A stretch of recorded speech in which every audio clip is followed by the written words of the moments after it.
હાય, હું છું આકાશ ઝાલા. તમે મને જી, હેલારો, અફરાતફરી, ગુજ્જુભાઈ ધ ગ્રેટ જેવી ઘણી બધી ફિલ્મોમાં અભિનય કરતા જોયો હશે અને તમને બહુ જ ખૂબ હસાયા છે, ક્યાંક રડાયા છે અને ક્યાંક બીવડાયા છે. તો આજે હું તમારી જોડે વાત કરવા આવ્યો છું આરાધ્ય ક્લાસીસની.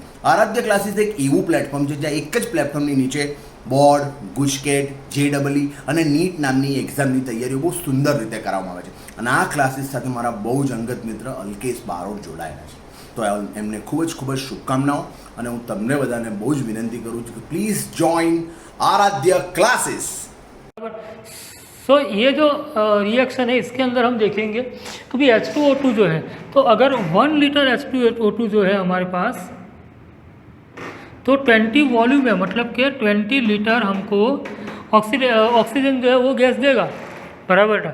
अब इसका क्या करना है कि हमको अगर इक्विवेलेंट निकालने हैं तो क्या होता है, तो ऑक्सीजन जो है, बराबर. यहाँ पे देखिए ये चीज़ खास याद रखनी है आपको कि अगर आपका 20 के ऊपर जाता है 22.4, बराबर ना, ऑक्सीजन जो है उसका कितना होता है, तो एक ऑक्सीजन का 16, तो डाई मोलेक्यूल है तो इसका कितना होगा 32. तो 32 जो है वो है 22.4 लीटर हमको देगा, बराबर. तो एक मोल अगर ऑक्सीजन है तो इक्विवेलेंट पे अगर हम जाएंगे तो इक्विवेलेंट पे कितना हो जाएगा, तो 32/10 हो जाएगा. या आप 16 लेकर भी चल सकते हैं या 8 लेकर चलिए ना, तो एक ऑक्सीजन का 8 है तो 8 के ऊपर कितना आएगा, तो यहाँ पे आएगा 5.6. 22.4 इंटू 8/32, बराबर. मतलब या तो आप यू भी कर सकते हो 22.4/4 के ऊपर भी जा सकते हैं, तो 5.6 मिलेगा, बराबर ना. सो हमारे पास क्या है 20, तो इक्विवेलेंट वेट ये हमको मिलेगा यहाँ पे 5.6 के ऊपर से.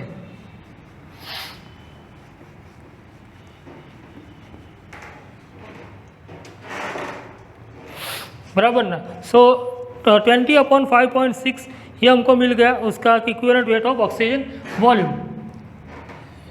यहाँ से मैं कर रहा हूँ, बराबर ना. तो 20/5.6, तो 20/5.6 ये हमको मिल रहा है 3.58, बराबर ना. तो ये इक्विवेलेंट वेट आ गया हमारे पास. अब इक्विवेलेंट वेट क्या होता है कि भाई जो भी सब्सटेंस होता है उसका अगर हम 1 लीटर की, हमने 1 लीटर में लिया है तो 1 लीटर में इतना इक्विवेलेंट है. अब 1 लीटर में एक इक्विवेलेंट जितना अगर हम फाइंड करते, देखिए मैं नॉर्मलिटी का फॉर्मूला लिख रहा हूँ. नॉर्मलिटी का फॉर्मूला क्या होता है, सो 1000 into weight of substance upon equivalent weight into volume, है. तो वेट अपॉन इक्विवेलेंट, तो ये क्या होता है ग्राम पर लीटर ये हो जाता है, बराबर ना. और 1 लीटर में अगर ये लीटर में हम ले रहे तो ये हमको निकाल दें, तो वेट अपॉन इक्विवेलेंट वेट, बराबर, और वॉल्यूम, बराबर ना. तो आपका जो इक्विवेलेंट वेट होता है पर लीटर, बराबर, वही होती है आपकी नॉर्मलिटी, बराबर ना. सो हमको यहाँ पे 3.58 ये जो मिल रहा है वो हमको मिल गई नॉर्मलिटी.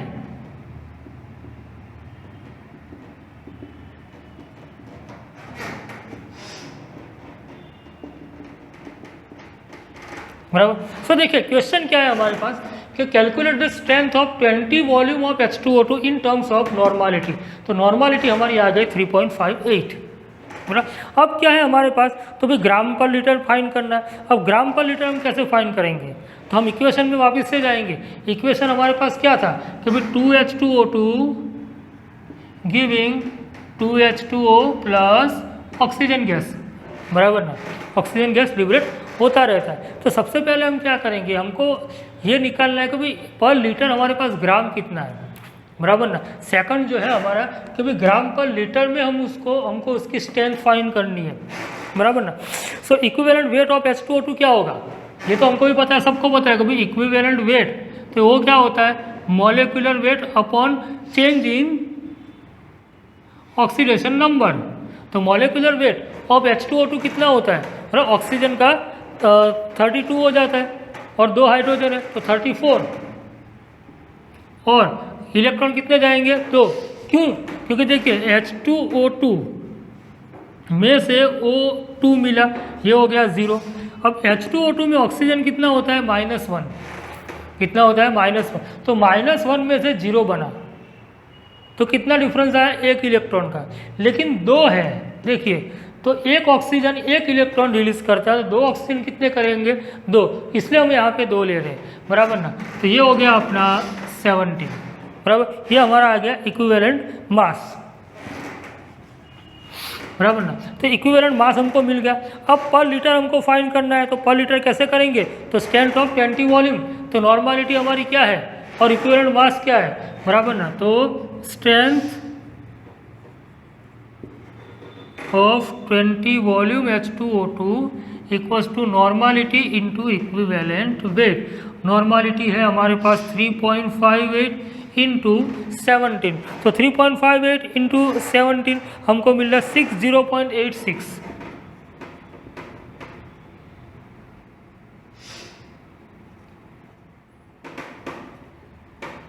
ग्राम पर लीटर। तो ये जो सेकंड जो है हमारा कि भाई इन टर्म्स ऑफ ग्राम पर लीटर, वो हमारा क्लियर हो गया। अब है मोलारिटी। मोलारिटी एकदम इजी चीज़ है कि नॉर्मलिटी जो होती है उसको उसके फैक्टर से हम डिवाइड करते हैं। यहाँ पे कितना फैक्टर है, 2, बराबर। नॉर्मलिटी कितनी है हमारे पास, तो 3.58, तो मोलारिटी क्या हो जाएगी, नॉर्मलिटी 3.58 अपॉन 2, बराबर ना। सो 3.35 है तो 17, तो 1.79 बराबर है मोलर। यह हो गई हमारी मोलारिटी, बराबर ना। सो एक ये है कि नॉर्मलिटी 3.58 ग्राम पर लीटर, वो कितना आ रहा है 60.86, एंड मोलारिटी कितनी आ रही है 1.79। अब हमको फाइंड करना है परसेंटेज। परसेंटेज आप कैसे फाइंड करोगे, ये आपको पता है कि जो टोटल जो मास होता है, जनरली हम ये करते हैं कि सब्सटेंस का मास कितना है, टोटल मास कितना है, उससे डिवाइड करके हम 100 के ऊपर उसको मल्टीप्लाई करते हैं, बराबर ना। सो परसेंटेज जब भी हम फाइंड करेंगे, बराबर ना, सो हम क्या करेंगे, कभी स्ट्रेंथ हमको निकालनी है, तो अगर हमारे पास ग्राम पर लीटर कितना है 60 है, अब वो 60 में हमारे पास कितना है, तो 20 के ऊपर है, बराबर। तो 20 में अगर 20 वॉल्यूम है तो 60 है 0.86, तो फिर 100 में कितना होगा, बराबर ना, उस हिसाब से हम निकाल लेंगे। दूसरी बात है कि एक चीज़ है कि हमने ये भी देखा था कि भाई 1 लीटर जो होता है, 1 लीटर के ऊपर वो 20 लीटर ऑक्सीजन देता है, बराबर ना। तो 1 लीटर का मतलब क्या होता है 1000 मिली, तो फिर 100 मिली में कितना देगा, बराबर ना। सो 1 मिली में अगर 1 लीटर में 1000 मिली में 6 है, तो 100 मिली में कितना हो जाएगा, तो वो हो जाएगा 6.086%। ये डायरेक्ट आप कैलकुलेट कर लो। 1 लीटर का अगर आपको फंडा दिया हुआ है तो 1 लीटर मतलब 1000 मिली है, तो 100 में कितना, तो हम 1 0 से उसको डिवाइड कर दो, मतलब 10 से, तो 6.086 ये आपका मिल गया ग्राम पर लीटर।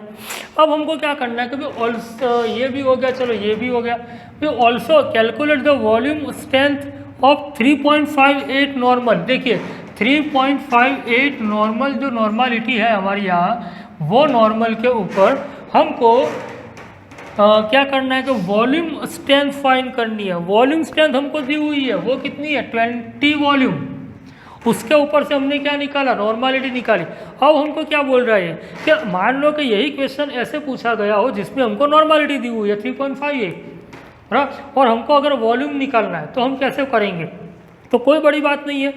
अगर आप डायरेक्ट कर सकते हो तो डायरेक्ट भी बहुत सारे फॉर्मूला है, और अगर आप स्टेप वाइज जाना चाहते हो तो स्टेप वाइज भी जा सकते हो, बराबर ना। तो 3.58 है, बराबर, और 5.60 ये हमारे पास क्या था, देखिए तो ये है 3.58, बराबर ना। 60 हमको यहाँ पे मिल रहा है, बराबर, और ये जो है 5.6 ये है हमारा इक्विवेलेंट मास, बराबर ना। सो वॉल्यूम में हमको जाना है डायरेक्टली। जैसे हम आगे क्या हुआ, तो वॉल्यूम के ऊपर से हम मोल मतलब कि इक्विवेलेंट मास के ऊपर गए, अब उसी को हमको वापस से यूज़ करना है। तो आपको ये पता होना चाहिए कि भाई इसका इक्विवेलेंट मास हमको कितना लेना है, और वो उसका 20.6 हम लेते हैं, तो उससे हमको मल्टीप्लाई करके चलना है, कभी 3.58 इंटू 5.6, बराबर ना, बात खत्म हो जाती है, बराबर। So volume of 3.58 normal equals to क्या होगा, तो 3.58 इंटू इक्विवेलेंट मास, और वो कितना है हमारे पास 5.6। तो ये हमको आंसर मिल रहा है 3.58 5.6 20 लीटर्स, बराबर। तो वॉल्यूम के ऊपर से नॉर्मलिटी, इसी क्वेश्चन में उसमें जो नॉर्मलिटी आई उसी के ऊपर से वॉल्यूम कैसे फाइंड कर ले, तो उल्टी कैलकुलेशन करनी पड़ती है, बराबर। वो आप कैलकुलेट यहाँ पे कर सकते हो। तो हम ये कह सकते हैं यहाँ पे कि 1 लीटर H2O2 अगर NTP पे हमारे पास है, उसकी नॉर्मलिटी अगर आपके पास हमारे पास 3.58 नॉर्मल है, तो उसका वॉल्यूम जो है वो 20 लीटर होगा, बराबर। यहाँ पे नेक्स्ट जो क्वेश्चन है ये देखिए, solution of 0.4 gram sample of H2O2 reacted with 0.632 gram of KMnO4. 0.632 gram of KMnO4 in presence of sulfuric acid. Sulfuric acid मतलब कि H2SO4. तो KMnO4 जो है उसका 0.632 ग्राम जो है वो रिएक्ट कर रहा है H2O2 के साथ इन प्रेजेंस ऑफ H2SO4। तो रिलीज क्या हो रहा है, मतलब हमको प्रोडक्ट क्या मिल रही है, एक तो MnSO4, K2SO4, ऑक्सीजन और H2O2। हमको क्या फाइंड करना है, तो भी calculate the percentage purity of sample of H2O2। तो सबसे पहले हम क्या करेंगे, देखिए यहाँ पे कि KMnO4 में Mn कितना होता है, तो वो होता है +7। The oxidation number of manganese in KMnO4 is +7 and that in Mn is +2। MnSO4 में मैंगनीज का ऑक्सीडेशन क्या होगा, नंबर जो है ऑक्सीडेशन नंबर +2 होगा। तो ट्रांसफर क्या हो रहा है 2, और H2O2 का क्या हो रहा है वो तो हमको पता ही है कि भाई यहाँ पे -1 और यहाँ पे क्या हो रहा है 0, मतलब कि 2 है, तो number of transfer of electron is 2। तो सबसे पहले हम इक्विवेलेंट वेट ऑफ KMnO4 निकालेंगे। तो KMnO4 का मॉलिक्यूलर मास तो वो कितना होता है 158 अपॉन 7 में से 2 हुआ तो कितना हुआ 5, बराबर। ये मतलब KMnO4 के लिए आप याद ही रखिए, बराबर ना, ये होता है 31.6, बराबर ना। अब हम क्या करेंगे, तो भाई इक्विवेलेंट वेट ऑफ H2O2, बराबर ना।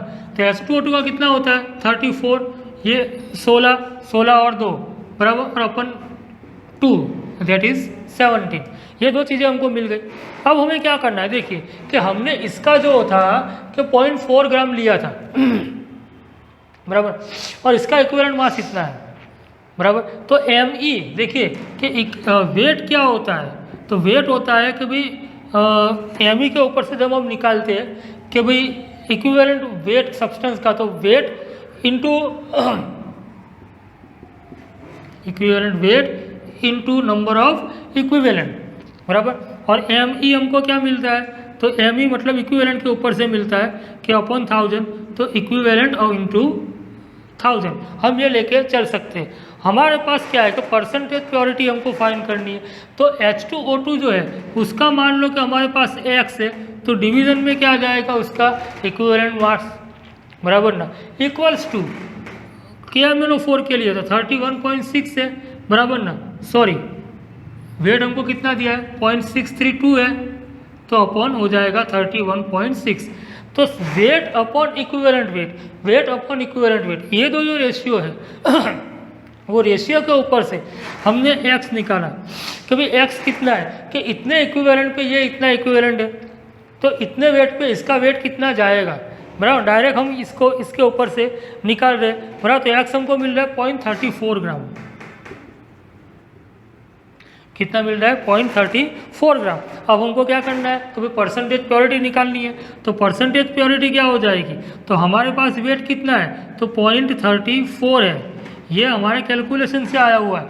सब्सटेंस हमने कितना लिया था, तो वो था 0.4 ग्राम इंटू 100, ये तो हमने बहुत बार किया है, ये जो कैलकुलेशन हम कर रहे हैं अभी परसेंटेज वाली, बराबर ना। और वो हमको मिल रहा है कभी 85%।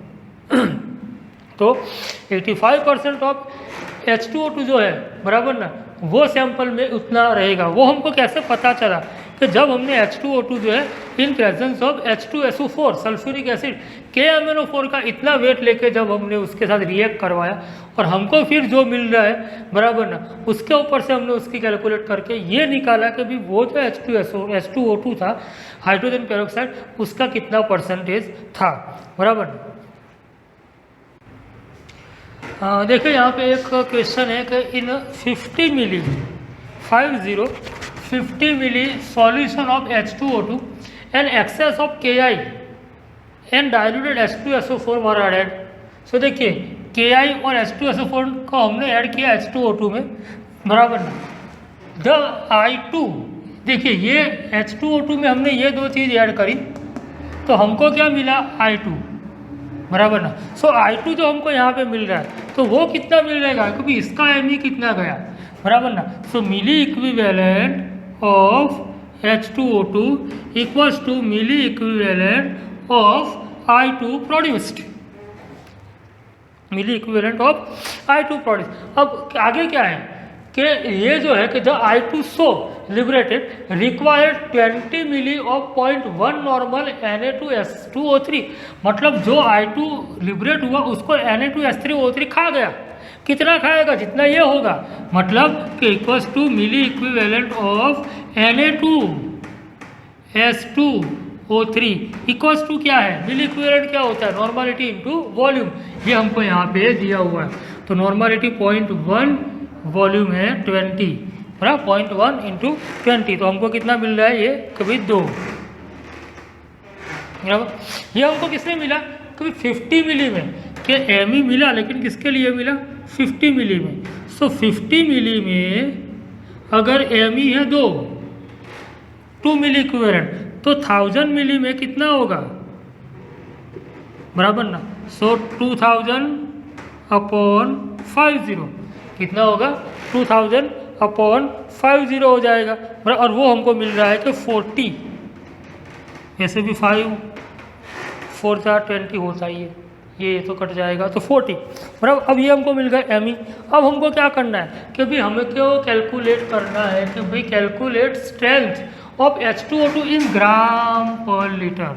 तो ग्राम पर लीटर के लिए हमें हमारे पास क्या होना चाहिए, वेट, और वेट हमको कहाँ से मिलेगा, तो वो मिलेगा इक्विवेलेंट के ऊपर से। तो इक्विवेलेंट हमारा क्या होगा, equivalent of H2O2 equals to क्या होगा, तो ME अपॉन 1000, पुराना फॉर्मूला है हमारा।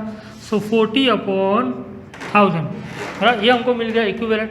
अब हमको मिलेगा वेट, तो वेट जो मिलेगा, तो वेट क्या होगा, तो weight of H2O2 equals to equivalent into equivalent weight, बराबर। तो इक्विवेलेंट हमारे पास कितना है, तो 40 अपॉन 1000 इनटू इक्विवेलेंट वेट कितना होगा, तो H2O2 के लिए 34 अपॉन 2 दैट इज 17, हाँ। इसका इक्विवेलेंट वेट क्या होगा, क्योंकि H2O2 जो है उसका, तो H2O2 का मॉलिक्यूलर मास होता है 34, बराबर, और 2 इलेक्ट्रॉन का ट्रांसफर होता है, मतलब कि इंटू 17, तो वो मिल रहा है हमको 0.68 ग्राम पर लीटर, बराबर। तो हमारा स्ट्रेंथ ऑफ H2O2 इन ग्राम पर लीटर आ गया 0.68। को बहुत ही इजी था, कुछ नहीं था, बस आपको यही, अगर 2 रिएक्शन आपको दी हुई तो आपको ये देखिए कि भी किसका यूज अप हुआ, क्या प्रोड्यूस हुआ, और आगे वो किसके साथ गया। कुछ ना कुछ तो आपको डेटा दिया होगा कहीं ना कहीं, आपको ये पकड़ना है कि कहाँ पे डेटा दिया हुआ है, और उसको पकड़िए, आपको आंसर जो है वो तुरंत ही मिल जाएगा। तो इस हिसाब से आप कर सकते हो कि भाई ME of H2O2 equals to ME of I2 liberated, और वो ME किसके साथ गया, Na2S2O3, तो उसका ME, अब वो Na2S2O3 का हमको यहाँ पे दिया हुआ है 0.1 इंटू 20, तो नॉर्मलिटी इंटू वॉल्यूम, तो ये हमको मिल गया। फिर उसके ऊपर से ME के ऊपर से इक्विवेलेंट के ऊपर से वेट। आगे ये भी हम कर सकते हैं, वेट मिल गया, अगर इसका वेट हमको दिया होता अभी के अंदर कि भी कितना वेट था H2O2, तो परसेंटेज भी फाइंड कर सकते, जैसे हमने आगे बहुत बार किया हुआ है। देखिए यहाँ पे एक क्वेश्चन है कि 1.245 gram of copper sulphate CuSO4 into XH2O, बराबर है। देखिए कि 1 पॉइंट, मैं बाजू में कहीं पे लिखता हूँ यहाँ पे कि 1.245 ग्राम CuSO4 XH2O, बराबर ना, वॉज डिजोल्व इन वाटर, पानी में डिजोल्व किया गया, एंड H2S वॉज पास्ड। ये देखिए आप जब प्रैक्टिकल करते हैं एग्जाम, सॉरी लेबोरेटरी में, बराबर, तो ये सेकंड ग्रुप के लिए होता है। कभी PD जो होता है, कॉपर होता है, PB जो होता है, जो सेकंड ग्रुप की जो है ना, तो कॉपर सल्फेट बनेगा।